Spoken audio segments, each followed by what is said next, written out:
Bonjour, je vais effectuer la brève présentation du plan que je vais vous proposer.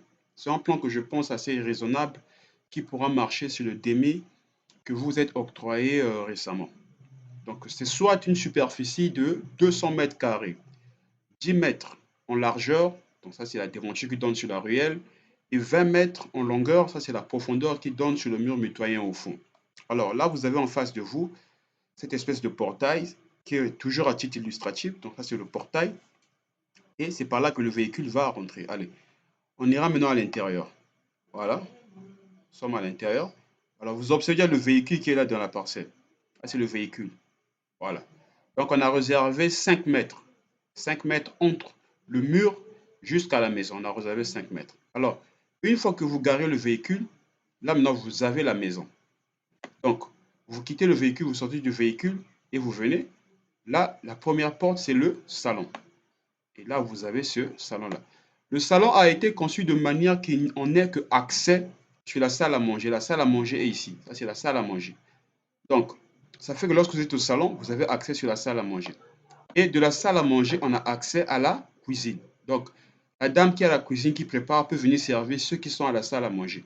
Mais ceux qui sont au salon ne peuvent pas la percevoir. Alors, on s'est dit, ce serait pas aussi intéressant de la bloquer de la cuisine. Il fallait aussi créer aussi une sortie pour elle. Allez, on a installé cette sortie-là qui prend ce couloir et retombe encore par cette porte-là à l'extérieur. Donc, ça veut dire que par la véranda, vous avez deux portes. La première porte qui donne sur le séjour, le salon, et la deuxième porte qui est le couloir qui donne sur la cuisine. Et à part la cuisine, lorsqu'on vire, on fait un angle de 90 degrés, on amène tous les compartiments. Donc, ici, on a la première chambre. Ici, on a la deuxième chambre, la chambre des parents. Donc, vous voyez, au fond, là, il y a les douches et WC, au fond, là. Et ici, c'est la chambre des enfants. Donc, on a quelque chose de trois chambres. Donc, deux chambres des enfants et une chambre des parents. Et là, en face, maintenant, vous avez maintenant la douche et toilette pour les enfants. Voilà. Regardez la manière que ça a été conçu. Voilà. Là, ce sont les toilettes. Et là, c'est la douche. Voilà. Maintenant, on s'est dit que vous aurez sûrement envie de travailler, tout ça. On a aménagé ce petit bureau pour vous. Donc, quand vous quittez l'extérieur par le couloir, vous verrez. En face de vous, vous avez la porte à la cuisine. Et quand vous avancez encore, vous avez cette porte-là qui vous emmène dans votre bureau. Et quand vous avancez encore, vous avez la porte qui emmène à la première chambre. Et au fond, ici, vous avez la porte pour la chambre des parents. Et là encore, au fond, vous avez l'autre chambre, la dernière chambre. Voilà. Donc, ça a été conçu de manière que la dame qui prépare ait un accès sur la salle à manger.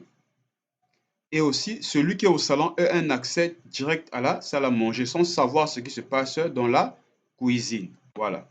Et c'est aussi stratégique parce qu'il peut arriver que vous recevez un monsieur qui est venu, vous êtes dans vos chambres, vous n'êtes pas obligé d'aller directement au salon, vous venez juste par la cuisine, vous vous renseignez.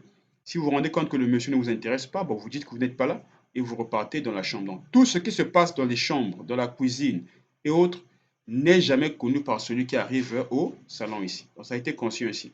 Maintenant, ici, là, à la véranda, ici, la véranda a été conçue de 2 mètres. On a 2 mètres ici.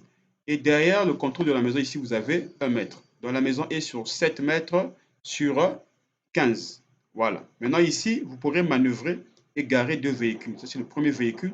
Et vous manœuvrez encore, vous garez encore votre deuxième véhicule. Bref, ça, c'est ma proposition. Donc, si elle vous intéresse, je valide la proposition et je la soumets à l'ingénieur et on conçoit maintenant le devis selon la proposition. Merci et à très bientôt.